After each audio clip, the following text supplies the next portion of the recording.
third visit here at Greater Somerville. Jillian Fennimore. Thanks so much for having me a third time. Well, there you go. Well, we figure we will have you back primarily because we won't have to have you back again in the capacity as Somerville Journal editor. So get it all out of your system. Did we have a little trouble with the volume? We did. I hope people can hear us now. You want me to start it again? Well, good evening and welcome to Greater Somerville for March 27, 2012. I'm Joe Lynch. I'm Cayenne Anderson. I'm Jillian Fennimore. Our guest tonight is the editor of the Somerville Journal. Yeah, that's me. There you go. But no longer as of next week. Next week. I'm out. That's right. That's right. Sad. It is sad. You know, we're having trouble keeping editors in this city. A little birdie told us that the editor of the Somerville News is out. Andy Firestone. Andy Firestone. And you have decided to go on to bigger and better pastures. I don't think it's just Somerville. I think it's the industry itself. It's the industry. It's a heavy turnover lately, and it's been tough. Yeah. Well, you know, that leads to an interesting question, Jillian. It's what does a community like Somerville do without reputable newspapers? In a community like Somerville, which has been the biggest challenge for me as an editor, but the best, and I'll tell you, I've been here for a year, and it's been a complete whirlwind, and I feel like I'm just getting my footing now, and unfortunately I'm leaving, but I think it takes just that long to get used to the characters here, the politics, the art industry, the development, and I think by having a community newspaper that's just completely just all over this type of stuff. With limited resources. Right. I have. I used to have 1.5 reporters, and now I have one. Right. For the time being. And it's tough in a city like this when there's literally so much going on at all times. But as you say, it's no different than other smaller cities in around the metropolitan hub of Boston. Right. I just think we have a lot going on. We do. I mean, there's always something. We do. I mean, one reporter for sleepy, Windsor is fine, but for a city of, 85,000 plus people where there's a lot happening, it's tough to cover that. So, and I mean, I've completely slaved. I've been obsessed with Somerville for the past year, and I moved here because I loved it so much, and, You're going to stay here then? I'm going to stay. I live in Union Square. Oh, good. I'm going to be maybe calling Speak Out now instead of editing it, or, There you go. Watch for Jillian Speak Outs. More anonymous speakouts. That's what we need. More anonymity in this city. Right. Yeah. Between blogs and speak out or maybe news talk. Yeah. Or news talk. Right. That's all we need is more anonymity. But I mean, this is what this city's been about too. Is just community involvement has been so extreme and great and helpful, and having a mayor that's so media friendly is really great for a newspaper. All right. So here are the tough questions. Now that you're leaving, Cayenne has her own, but she graciously let me ask the toughest. Go ahead. Is Joe Curtatone a media hound? Oh, yeah. Oh, yeah.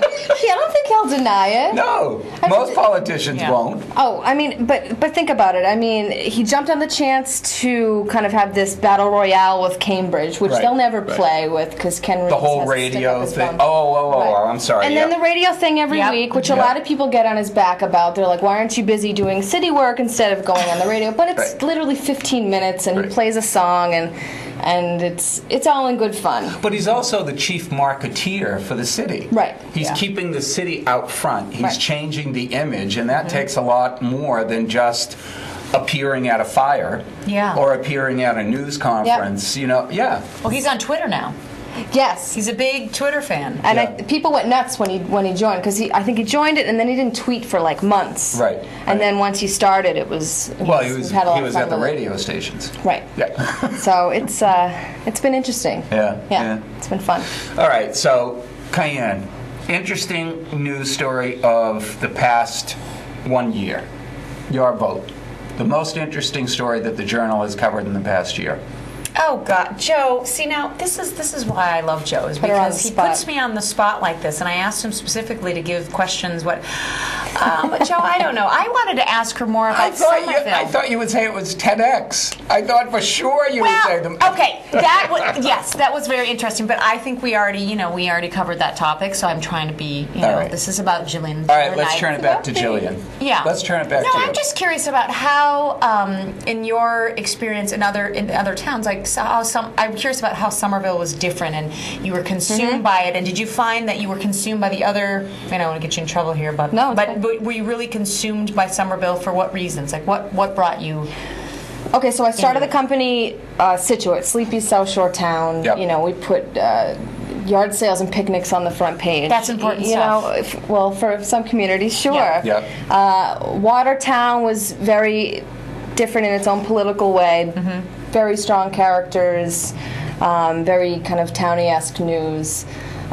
Cambridge I did for a while. That's a very hard city to cover as a journalist because they have brick walls all around them and they don't want to give you any information. Yep. Somerville was like just this buffet on a silver platter of transparency It's true. and cool, It is true. stories, and to have a limitless amount of ideas to put in the paper each week is a real gift for an editor. So I certainly thank the city for that. All right, I've heard somebody say to me that both newspapers in this city are becoming nothing more than bulletin boards. Okay. Is that a fair assessment? I wouldn't call it a fair assessment, but I get what they're saying.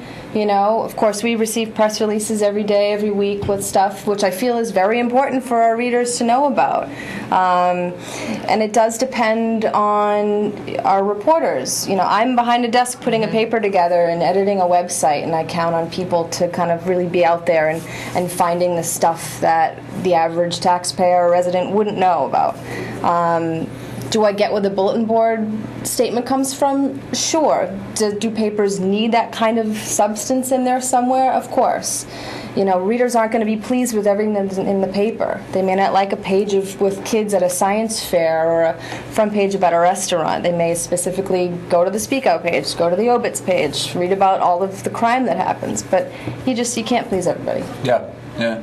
Well, We try. In fairness, too, that investigative reporting takes an exorbitant amount of time for reporters to get the story right before you actually print. And to know how the city works. I mean, you can't just come in off the street and ask somebody or probe somebody about a certain sensitive issue in the city without, you kind of have to really be in the community for a bit to get people to trust you. Yeah, right. And no one really trusts redheads, so it. Oh, that's not true.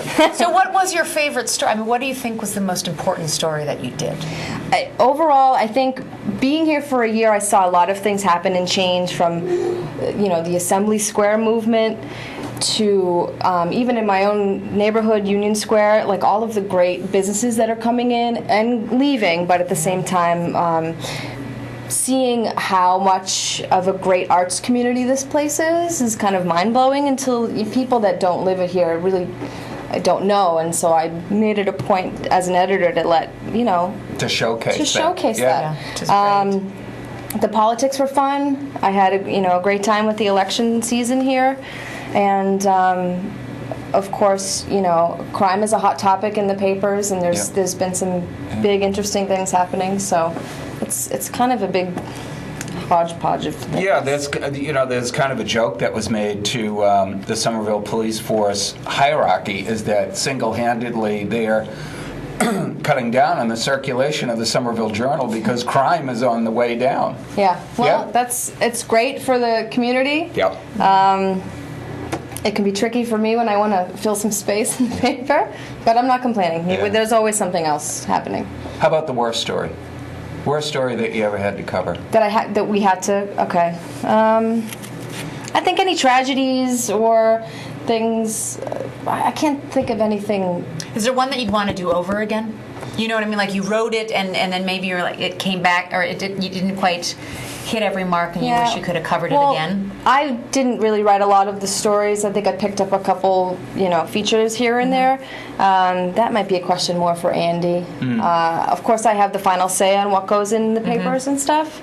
And I'm sure people would second guess my editorial decisions, but I don't think I regret anything. I would, if anything, would have wanted more space and more staff to to do more of the stuff that a lot of other people have asked for. Speaking of editorial decisions, you get to write the endorsements in the political season. Sure. Did you get in trouble last year? I don't think I got in. I mean, sure. Joe's always sniffing for something, right? And that's okay. Investigative reporting. No, that's good. That's good. I was thinking before I came here, maybe what I regretted or what I wish I had done more, and I don't know if I can say this on the air. I wish I'd pissed more people off. And let me explain what I mean by that. Like, I'm just, now understanding how the city works. I think if I had stayed a little longer. Good luck.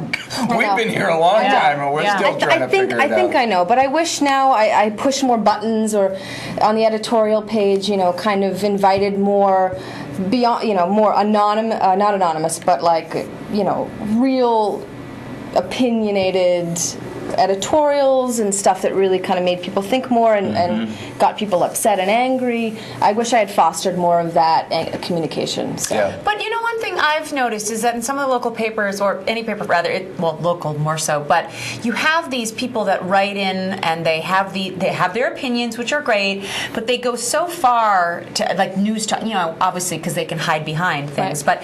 But there's a point where if you have it so strong to one side, people just tune it out. You know what I mean? So I hear what you're saying, but also like if you're writing something or you're bringing people in, it can't be so far one way because it's almost like people just shut their ears off. Well, that's kind of like fair and balanced reporting. You could have a reporter who consistently slants a story one way, and then people tune that reporter out. But when you have these opinion pieces that come into either of the two locals or into any other publication that's out there, I always tend to look at it from what's that person's motivation. Okay. What was their motivation for writing that piece? And then if they're presenting both sides of the argument, but still sticking to their point of view, I have more respect for that. Yeah, that's gotta be hard. I have a lot more respect for the integrity of the writer, rather than hiding behind, I'm doing this for the benefit of the community, or I'm doing this for the benefit of my neighborhood. If I know your motives, why you're writing something, then, and you don't reveal that, it's suspect. Well, but she has to be careful with that, right? I mean, you can't. Yeah, you do. She can't. But many times I've seen you as the editor also have to put disclaimers in certain things, and you've been, no offense to the other editors that have been here, but you've been consistent in that. In that if there's something that you need to reveal about either the reporter or the reporting of the story, you do that a lot. You put down at the bottom, editor's note. Editor's note, and maybe I got a little too editor's note happy because I do it in Speak Out sometimes. Because callers sometimes, I don't know if they're drunk or it's too early in the morning. We love Speak Out, come on. I've been, at first I was like, I can't print this, and now I'm a little more lenient because I realize how much people like it, but I can see, I've been able to allow a lot of different voices in the pages of our paper. I feel like there's always the same people. Yeah. There's a lot they are. It's the same people. I can't say it on air, but there's a name that I give to those people who consistently blog about things, or they consistently call Speak Out. I'll give you an insight. There's one guy who gets all of the Speak Out calls for all of the papers in our metro unit, and I asked him, I said, put a little note next to some of them and say, I don't hear them myself. He transcribes everything. So I do know there are repeat callers, but I encourage any and all to I like Lenny, by the way. You didn't know we knew who it was, did you? Well, that's all right. That's all right. Listen, it's been a pleasure for both. I mean, I'll speak for Cayenne. She can speak for herself, but it's been a pleasure to have known you. Well, we're still going to know her, Joe. It's not like she's dying. No, but you're going to be off and away in a new career with American Red Cross, and we might add, for those who don't know, will you be working directly for your former boss? Kat Powers will be my boss. There you go. Kat Powers, for those at home, Kat Powers was the former editor of the Somerville Journal and then went on to become a regional editor-manager. She went over to the American Red Cross working for a friend of hers called Jarrett Barrios, the former state senator. It's all about who you know in this world. It is about who you know. Speaking of who you know. Who do I know? Yeah. Can you stay here and chat with Cayenne for 1 minute? Sure. Is that all right? Yeah, absolutely. All right. I'll be right back. Okay. Okay. Joe's always got something up his sleeve. You never know. So when do you start? I start Thursday. Okay, so you have no time off. No time off. That's fantastic. Gone are the days when people take, a month's vacation. Yeah, no, you're a hard worker. You need to keep it going.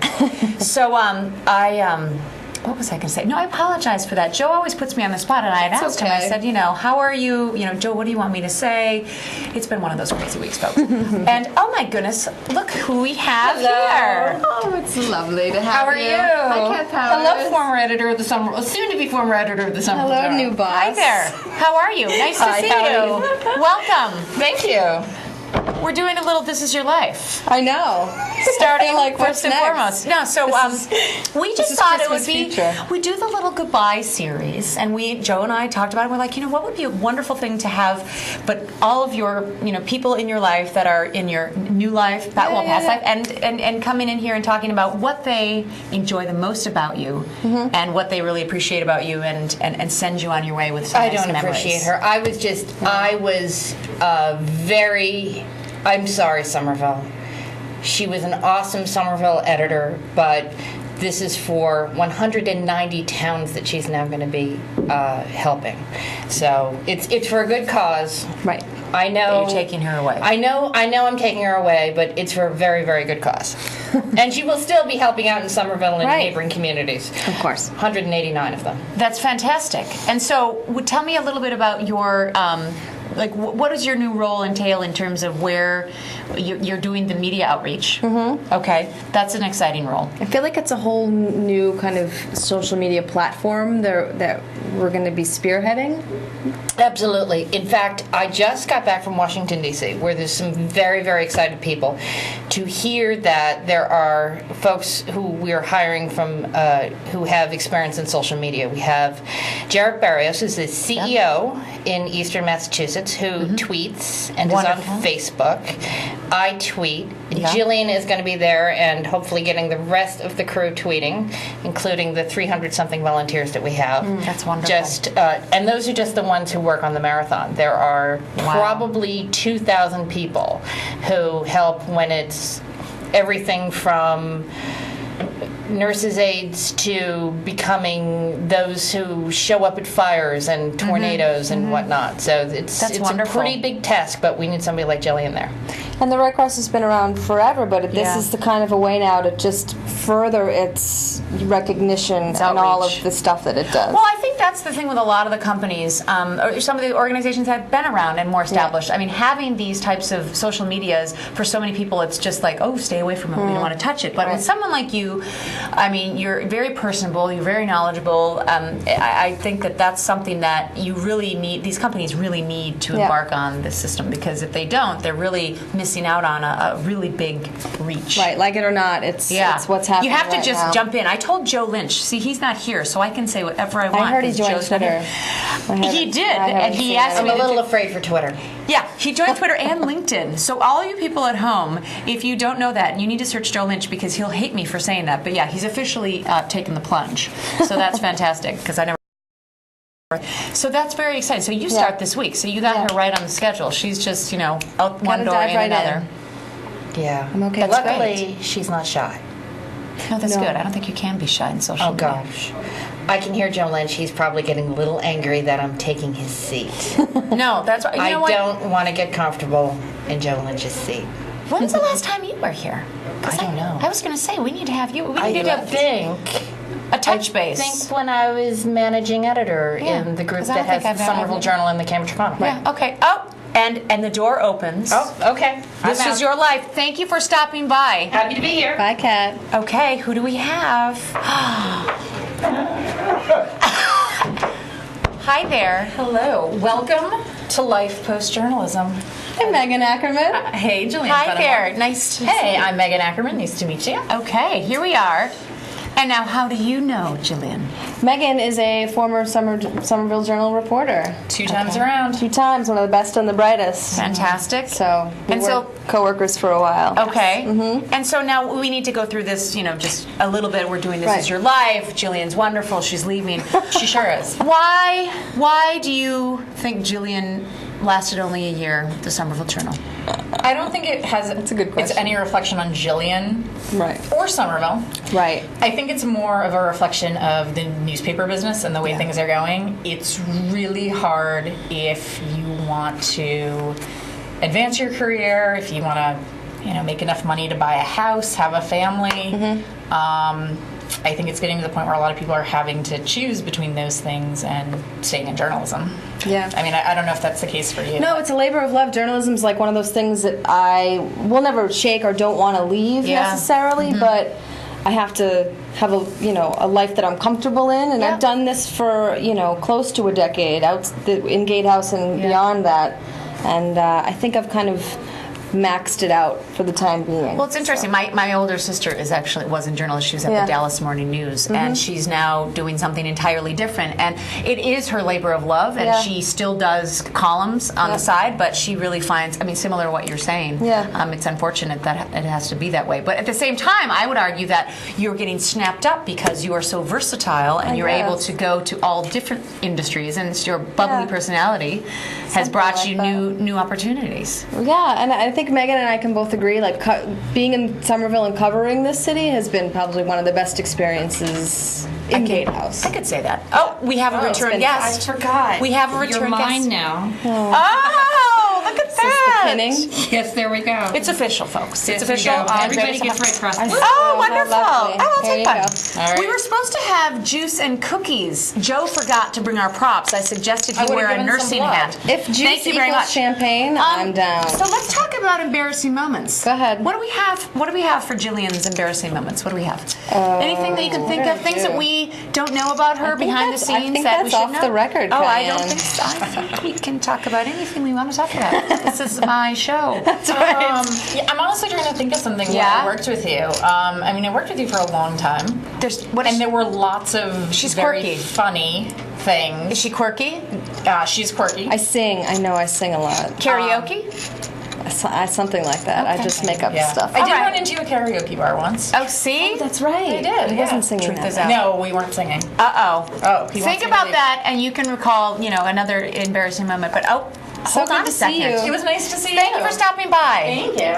This is just like round robin. Let's go. What Who else else do do we we have? have? This is your life. Your mother's here. Oh, my goodness. Hello. Hi, I'm who once we again have taking here. Megan Here we Ackerman's are. seat. Hi there. Nice to Hello, see Cameron. you. Hi, nice to see you. Okay, welcome. Andy. Okay. So I think it's interesting Yeah. that the Red Cross has now taken in 2 former Somerville Journal editors. I don't know if it's something about the job or what that they. it's in the water.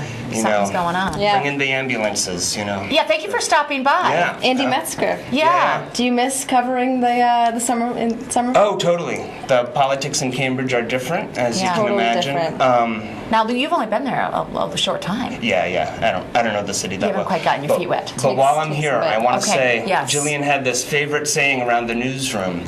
And are you able to bleep? Do you have like?